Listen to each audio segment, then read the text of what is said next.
All right, we're back again with another edition. This time Georgia beating Georgia Tech 16-9. Georgia with A&M loss Friday night, which we both called. Um, but whatever. Georgia goes and plays the SEC championship. Had a chance to play Ole Miss. What a weird situation that would have been. I would definitely feel a lot better if we played Ole Miss right now. But anyway, Ole Miss, but Auburn chokes it away. If they had any offense, they probably would have beaten Alabama. Um, Mm-hmm. but ifs and buts or candy and nuts. But anyway, so Georgia Alabama SEC championship, the way God intended it, and here we are again. So let's talk about it. Um, well, couple things. It realistically, if you'd have told me that Georgia was going to be in the SEC championship game, I don't know, as early as really to take it seriously and to realize it, I was still thinking there's like a pretty good chance A&M is going to step up, even though we talked about it on this podcast. But I really didn't see a way for Georgia to be playing an SEC championship. And I know I differ from Kirby, and I know there's a lot of fans that say, "Well, you know, you're scared and all this, whatever." I would rather not be playing in the game, but here we are. It is a privilege to be able to play in it, and given the fact that we played in what, how many in under So Kirby Smart? How many? 21, 22, 23, 24, 25. So this will be the fifth year in a row. We played in 17, 18, 19, and the only year that we miss is the COVID year. And Kirby And Smart. correct me if I'm wrong. So If 8 out of if 10. I'm not, there's only 2 years out of Kirby's tenure that we haven't played for the SEC championship. Am I Yeah. correct? Yeah, so 8 out of 10. So, and I really do. I wish that it meant what it used to mean. But we're in a different age of football. You have to be thinking strategically.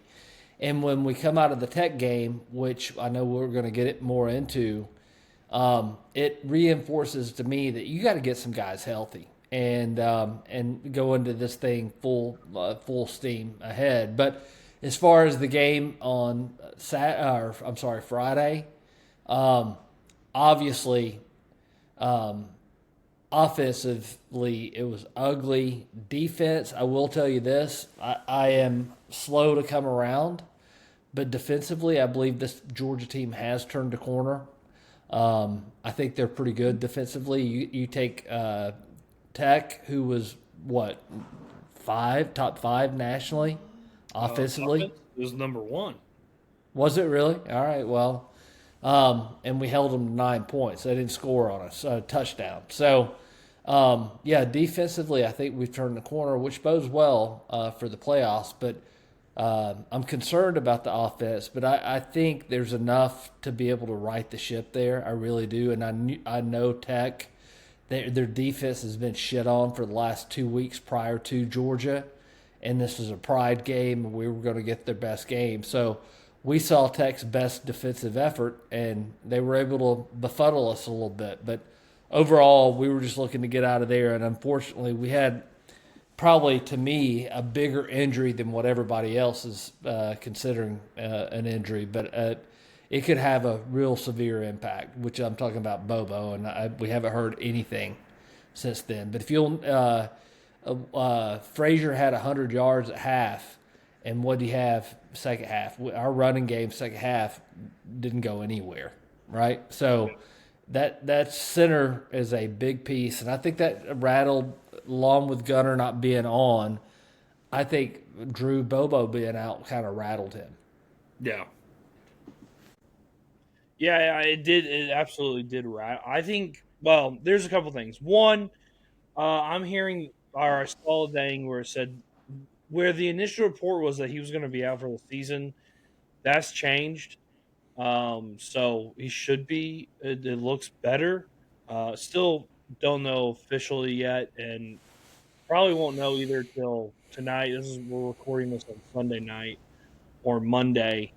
Really, what's what's happening there. And by the way, Kirby's going to play it as close as he can to his chest. Yeah, we're not going to know. We're not going to know till game time. So, not a whole lot you can do there. Um, to me, I thought the offense, it was like vanilla. I don't know. There were some things that we did where we had Gaston in the slot position and then moving down, and then he completely whiffed. Like, there were different things that they tried to do, but Bobo tried to do. But it seemed like the game plan was we know Tech's a grinder. They're going to grind possessions out. They're going to take at least 5 minutes off the clock every time they get the ball and they get in a scoring position. And we're the same type of way. Let's just shorten the game. And especially in that second half, it really felt like Kirby and the coaching staff were trying to shorten that game. That third quarter, I think, lasted like 3 minutes. It flew by. It was a short game, yeah. Yeah. And that, honestly, I don't know, you'll never get Kirby to ever admit this. Maybe one day in the future, but hell, it'd be so long after He'll forgotten. Yeah, he'll forgotten. But I would be interested to know what the thinking was in that game. Hey, we know we're better than them. We're gonna out talent them, because the whole thing. Also, the weird thing about Kirby was it takes no talent. TNT, that whole thing. If you were listening to the radio broadcast, that's what they were talking about. That's what DJ told us. TNT takes no talent. Just very strange to me that was being said, and like we knew we were better than them, so we try to shorten the game and just get out of there with little to no injuries. Though Bobo that didn't bode well, but those things happen. So I think that's. Honestly, I think that's what probably happened. And also the passing game, Tech's corners have sucked all year, and all of a sudden, with Georgia's wide receivers being as good as they have been all year, all of a sudden they get shut down. Kind of weird. That whole game was just weird. No, I agree. I do believe after the experience of last year, Kirby and staff took a look and said, look, we got to limit the number of times they have the ball. That's the whole, and just keep running bodies at them, because we got more depth and we got more talent at depth than they do, and we both play a physical game. So exactly, shorten the game. Let's get the hell out of here. But I in terms of being vanilla on offense, what about all the trick plays and the double reverses and shit that we were running in the first half? I don't even, and then like you were talking about with Gaston being in the middle, I don't understand why we were doing all that kind of stuff. But, regardless, I'm just saying I don't understand. If you're talking about us being vanilla, that shit is not vanilla. Run the stuff, if you're going to be vanilla, run the shit that has worked all year. Yeah. We ain't seen any of that shit all year. No, I totally agree. And and Curry said it in his press conference. Georgia had that game. I know, obviously, I'm extremely biased, but that game didn't feel very close the whole time. No, Georgia was in control, but never dominated. I think what Kirby's frustration was because we had Krabby Kirby at the end at the press conference. He was not in a very good mood. He was his point was, they controlled the game, but they didn't dominate, and there were times in that game where they could have opened that up and blown their doors off, and they just never did. And part of that is Kirby's fault with the clock management there in at the end of the first half. I said it while we were watching. They could have got a double possession because they got the ball with 3 minutes left, and then they drained it all the way down. But they drained it so much that they had to kick a field goal and couldn't go and be a little bit more aggressive. I don't think that's what I think that was all part. I don't think that was a mistake. I think that was intentional. I told you that whenever I was watching the game. Well, Kirby said that was one of his biggest mistakes in the game, or one that he wish he had back, is to be a little bit more aggressive in that situation. So to your point, you're right. That was intentional. Yeah. Yeah. Yeah. I mean, looking back on it, hindsight being 2020, he thinks he could have, but there was, according to their game plan, if he would have done it in game at that particular time, that would have gone against their game plan. Does that make sense? Or Yeah. against the way he wanted to play the game? Yeah, and and it's exactly how it went. Defensively, Gabe Harris, great game. Quintavious Awesome Johnson, game. great game. Yep. Christian Miller, another great game. I mean, dude, our defensive line has gotten so much better, and the edges have gotten so much better. I mean, I think we talked about it Saturday or Friday.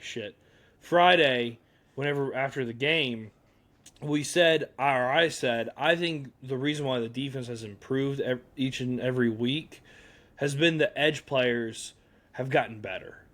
And it's hard. It's going to be hard on anybody to run on Georgia. I mean, it's going to be really hard for anyone to run on Georgia. And, well, I would also say our defensive backs have gotten a lot more seasoned. You know what I mean? Yeah. Like they have gotten, they've matured throughout the year. Now you're starting to see Ellis Robinson make plays and go play, and go be a dude like he's supposed to be, because he knows the defense and knows where the hell he's supposed to be, right? Yeah. And that's the biggest difference.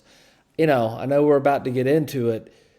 I would rather not play this coming up week, but I do like the fact that we're playing Alabama and we get a chance one more time to line it up, but and see if Kirby can get the 800-pound gorilla off his shoulders. Because at this point, honestly, these are the two most dominant programs in the SEC, and they make storylines and cute little things on ESPN and all that shit. But at the end of the year, who are the fucking two teams that are sitting here playing for the championship? The two dogs, the two dudes. Well, Kirby's had everybody else's fucking number, and we've had our asses handed to us by Alabama. And I'm fucking sick of it. I was sick of it a long fucking time ago. It doesn't matter how sick I am. I just don't want to play them again because I, at this point, think it's psychological. Oh, it's 100% psychological. So, I don't know. So I'm glad we're in it. So we get it. If it was be against anybody that I could pick, it would be against Alabama. But I still don't friggin' like it. Well, moving. I wanted to add one more thing, then I'll move on. Peyton Watering, for a guy, well, it's kind of weird. We started this whenever he was a freshman, and we had all the problems in the world in the 23 season. I'm sure if you go back to the early beginning of the first videos that we did on here, we're just shitting all over him. But man, what a weapon he's been. He's been great. So Yeah. I think he was an MVP for me in that game, because if it wasn't for him, who knows what would happen. If he missed one of those kicks, who the hell knows what breaks down, what happens. So, good on him.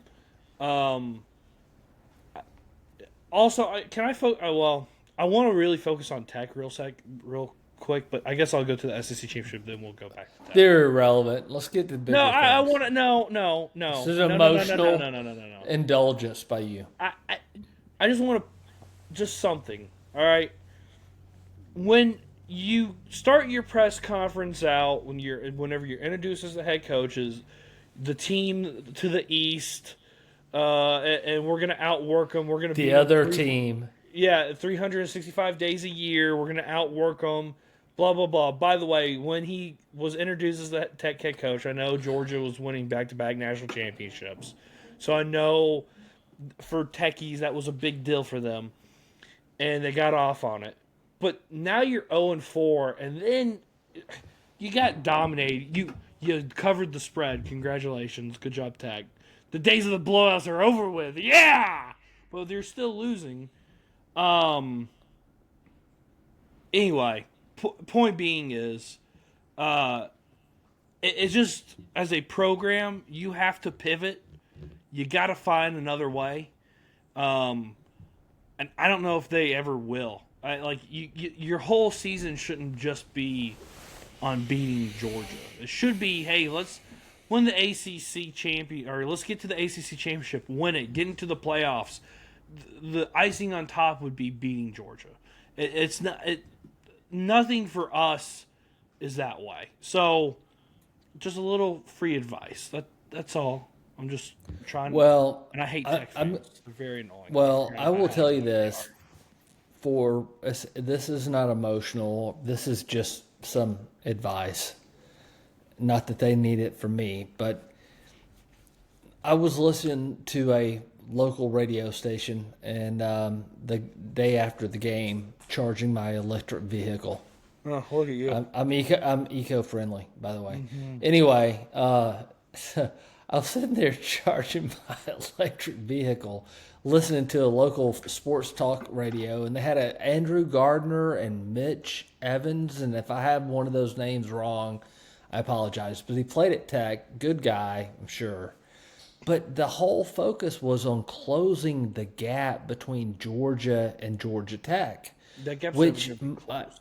my thing is, why do you guys constantly measure against Georgia when you're not in our same conference?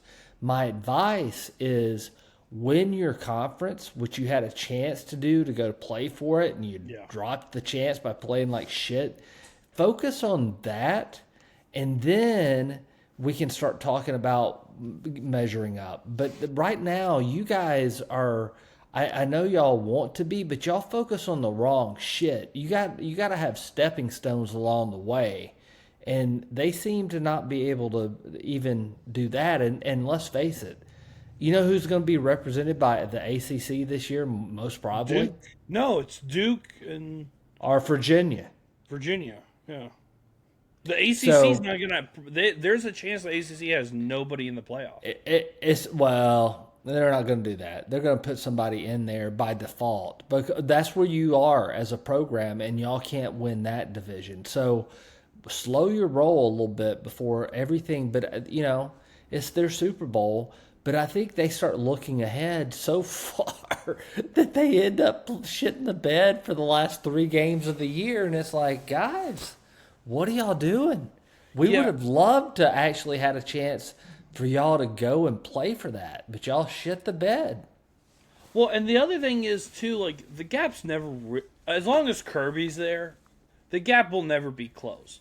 There's too many resources that Georgia has that Tech does not even come close to, and they can say, "Oh, well, we're in Atlanta, brother." That doesn't fucking matter geographically. That don't. Let me tell you, that doesn't sell too well.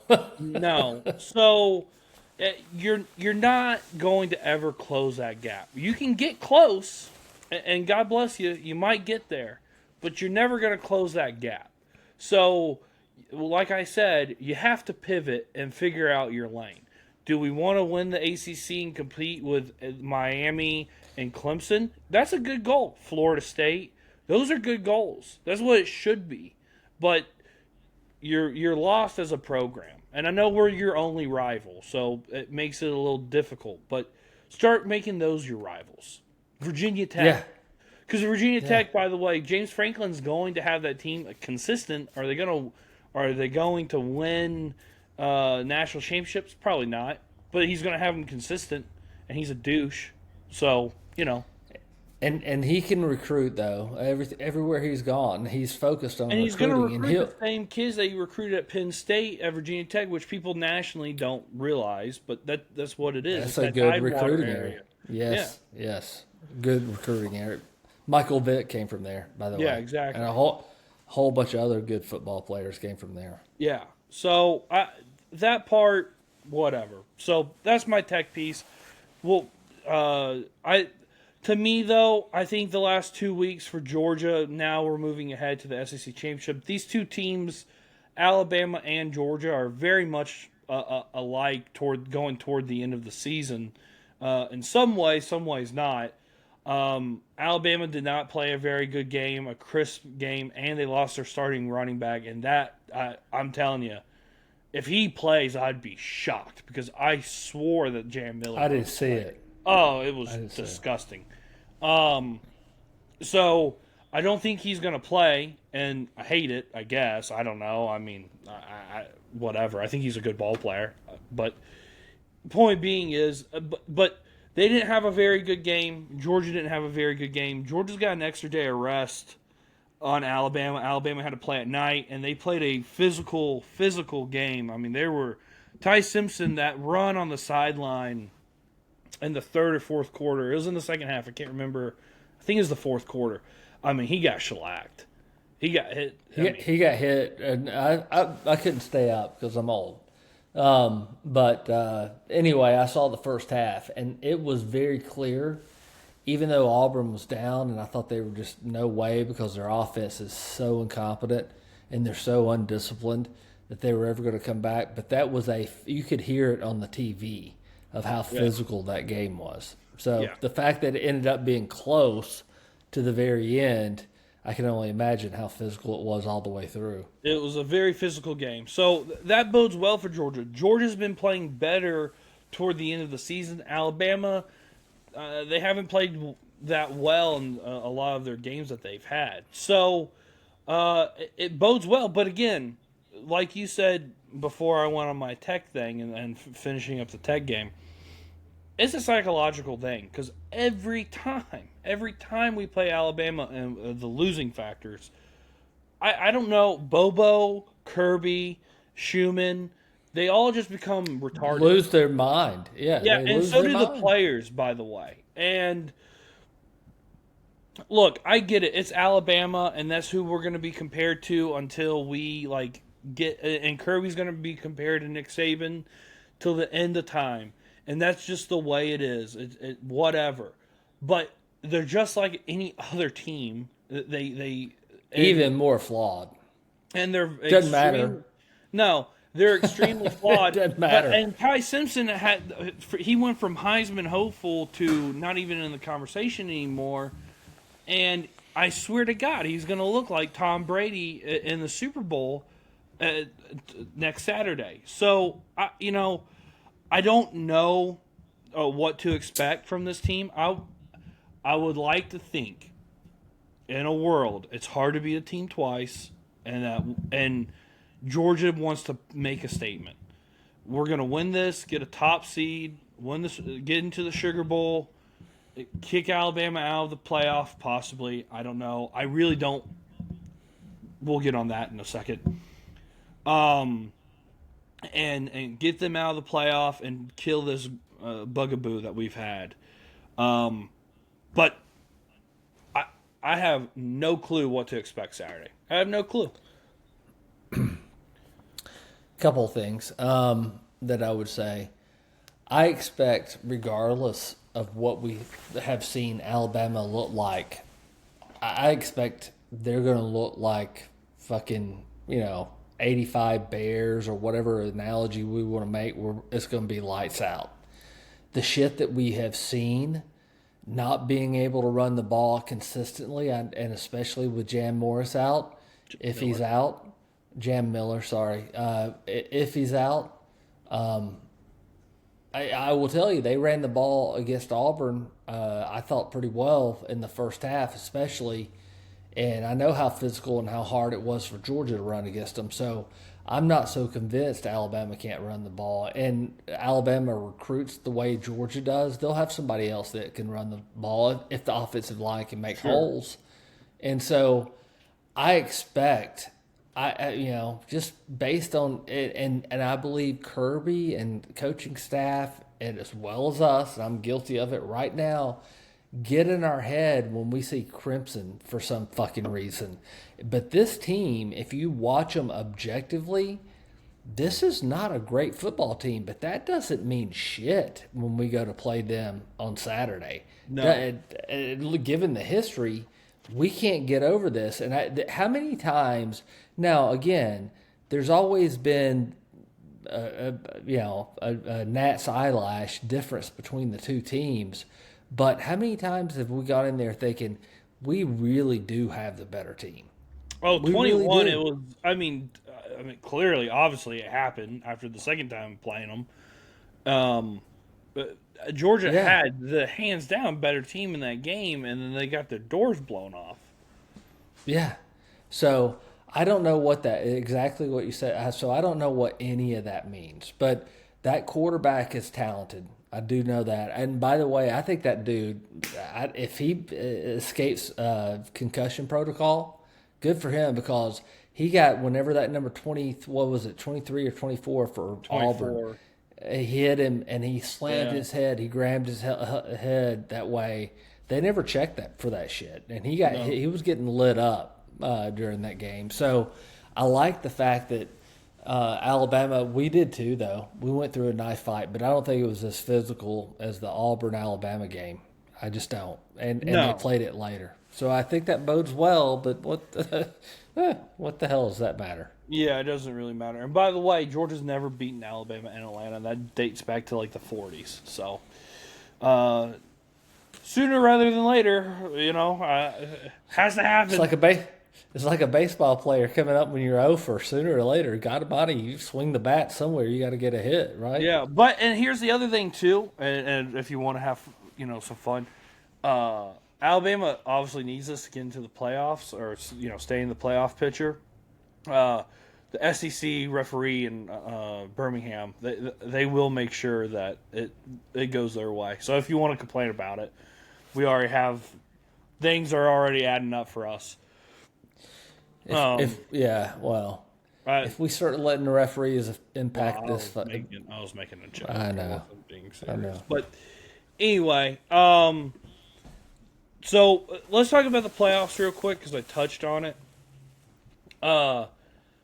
This game, Georgia obviously doesn't need it, but I was listening to Dean talk about it. I don't know what you do with Georgia, Alabama, Ohio State, Indiana, Texas Tech, BYU, A&M. Like, does Georgia, like, even if they lose, do they get top 4 seed? Like, how is this all going to work out? Why are you penalizing Georgia, who finished their season? They had one loss by 3 points. I guess if they lose again to the same team, maybe that's why. But I don't see how you can take them out of the top 4 when they played an extra game. And all Hunter Urasek, what a smart guy he is. Nice hire, dumbass. He said it's an extra set of data points. Well, what does that mean? Like, we all know Georgia's in the playoff, but does that mean we have to play before Christmas, or do we get to play after? I have no idea. And honestly, as a Georgia fan, I kind of want to delay us playing as much as I can because we got to get healthy here. So I have no idea what you should be pulling for. I do know we should be pulling for BYU to beat Texas Tech. I do know that. Well, what all that mean? Go ahead. What all that means by that, whatever his name was, Urasek. it doesn't mean shit. That's what that means. It's a whole bunch of bureaucratic nonsense. Kamala Harris down the hall, I guess. But anyway, I know we're not. But it doesn't mean shit. This is what happens when you allow administrators and bureaucrats to start choosing the teams. Athletic directors. I'm good. They're probably really good at what they do, budgets and shit like that. But they don't know how to judge football, and this is the problem that we get into when we allow this stuff to happen. But unfortunately, no one and people haven't quit watching, so nothing's going to change because the revenue doesn't change. It only gets bigger. So we can sit here and bitch about all this all we want to, and I guess it makes good soap opera outside of it, but this is exactly what no, we don't know what's going to happen because if you use last year as a guide, as a template, you can't. So last year you only fell if you played in the championship game, you dropped one spot. Right? Yeah. Well, I have no guarantees this year that's going to happen. Yeah, at all. None. And then truthfully, I would like nothing better because I hate fucking Alabama to knock them out of the playoffs, which should happen if we beat them. I disagree with that. You can disagree. I disagree with actually how good the football team is. They should be in. It doesn't matter what we agree with or what we disagree with. We can have that argument all day long. Yeah. But if you go by what the rules of the game, I think, which are still nebulous, but I think I'm trying to follow what they're putting down, they're going to be out. If you enter this as a 10, and you get 3 losses, you're out. But you're telling me that if BYU, I'm just using them as an example. I'm not shitting on BYU. They're better. What do you think the people in Vegas would tell you? Alabama would kick the shit out of them. It'd be a 2-point. It'd be a 2-score spread. Yeah, which is the whole fucking point. Are we talking about the 12 best teams? Are we really talking about the 12 best teams? Because if we are, this system sucks ass. Yeah, I don't. It just doesn't make a whole lot of sense to me at all. And why would Alabama be punished for playing in an extra game? Yeah, yeah. I just don't get it. So, and believe me, I'm not taking up for Bama. I want nothing better than kick their ass out of it. Yeah, but I mean, let's just be fair as we can be. Like, it's not really fair at all. They stand in a position to get fucked out of this. Yeah, just like Georgia did a couple of years ago. Yeah, whenever they did it to us. Yes, hurt my feelings. Anyway, but Carson Beck would have a national championship. So what is that? What? Anyway, talking about people that leave teams in bad situations and then are still toxic no matter how much PR they can do. Lane Kiffin, boy, was that bad. So if you obviously you've seen, there's a couple of hires. Golish is going USF coach, going to Auburn. That guy sucks. So I'm excited for that. Fits Auburn though, really well. Fits him a lot. Arkansas hired North Texas coach who is sub 500 against top 25 teams. And or winning teams, I think it's teams with winning records. Sorry. Then John Summerall, Tulane's head coach, now at Florida. Don't think that was a very good hire, and I don't think Florida people are very happy, which makes me happy. And then now Lane Kiffin going to LSU. I think Pete Golding is going to end up being Ole Miss's head coach, which is wow. So moms, bring all your kids off the sidewalk. Yeah, not good. So what Lane did is just we've talked about it for a couple of weeks now. It's just not good. It's just I don't understand it at all. It doesn't make a whole lot of sense to me. And Lane, you can't make a hoe a housewife. So and that guy was right. Lane, he's not a hoe, but he's not a housewife. That's for sure. It's about. I don't know what any of those references mean. I really don't. I think it has college football. You know. Well, here. I am college football, and I do know this. The way he did at Tennessee, which is one of the more premier jobs, this is just who this guy is. So I hate it. I really do. If I was an Ole Miss fan, I would be fucking livid. If I was in the Ole Miss administration, I'd be livid.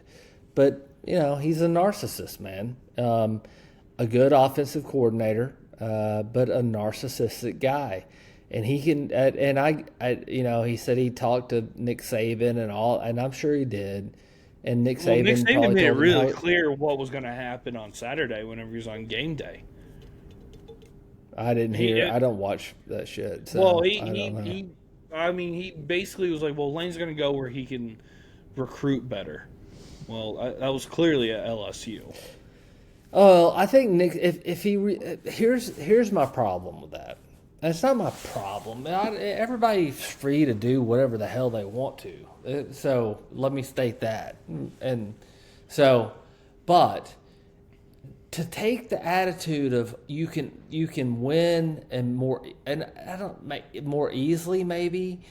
Nick Saban was giving him a perspective on whenever he was at LSU 20 years ago. The college landscape has changed, and what I mean by that is you could win a championship at Ole Miss. Do you and I both believe that? Yes. With NIL and With the the money transfer that they portal, have, yes. absolutely. And the fan base and everybody's pulling on the same side. You can win this thing. You could have won it. Yeah. If you won it at Oxford, you would be a legend for the rest of your life. Statues built. Well, guess what? Now LSU, you're going to have to go join Ed Orgeron, Les Miles. Who else am I missing here? There's another recently. In other words, you're just Nick Saban. Sorry, yeah, of course.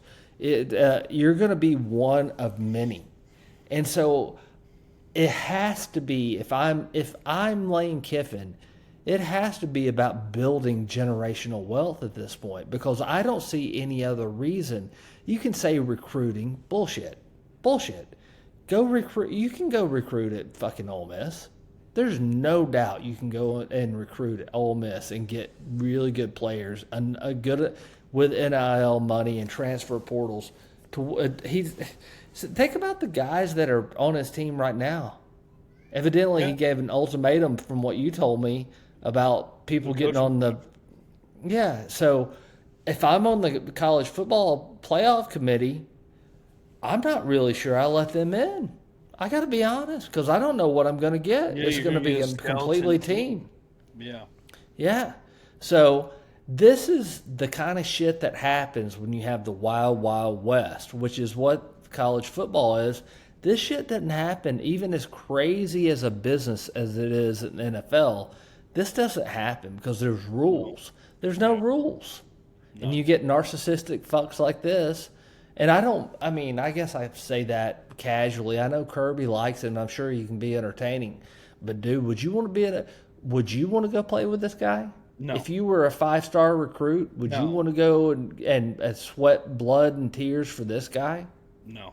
I've never really. NFL comes around and offers him big time money. Atlanta Falcons come around. What happens if DeBoer leaves for another job? I mean, there's been rumors about that. Would he go he to goes Alabama? to Alabama now? Yeah, absolutely he would. Would it be easier to recruit at Alabama than it is LSU? I would think so. So I mean, I don't trust the guy. No, you can't. How can any recruit trust him? No, I wouldn't. I don't know how you do. I think all this stuff in the media and how cute he is and what a relationship he has with the media, all of it's bullshit. He's a fake fuck. Yeah. So, makes you grateful for who we have running the program, where we're at. I mean, think about it. Georgia's going to be in the playoff again, regardless of what happens Saturday. We have another shot to win back-to-back SEC championships. That hasn't happened since Herschel Walker was toting the rock. So, it makes you, feel really good about where our program is, and unlike our rivals, it makes you feel pretty good. Well, that's what you and I said. I can come across as I'm an old curmudgeony fuck. I nitpick about everything, but yeah, when you look around, it's like, thank God I'm not those bastards, and thank goodness we have Kirby Smart at the helm. So I feel grateful. There's my Thanksgiving. Yeah. Happy Thanksgiving, everybody. Well, on that note, we'll be back probably Tuesday. No. We'll probably be back on Thursday. This feels like a never-ending weekend. I keep getting my days mixed up with Georgia playing on Friday, Thanksgiving Thursday, Saturday being college football, and then Sunday. It's been a never-ending weekend for me. So, thankfully, it's coming to an end because this sucks. I know some people are probably enjoying it, but this is awful. So, we'll be back Thursday because this will be put out on Monday. and we'll see you talking about the SEC championship, update on the playoffs. Drew Bobo, is he alive? Is he dead? Who knows? And then also, we totally forgot, but Daniel Harris, that's been leaked out that he's going to hit the transfer portal. Good luck. Godspeed. Go get some playing time, bud. And then, so we'll be back. Remember to like and subscribe, comment, hit the bell notification thing that tells you every time we posted, and then follow us on social media on Twitter, X, Instagram, and TikTok at Terminus Sports _ATL. That's Terminus Sports _ATL. And we'll see you on the other side. See ya.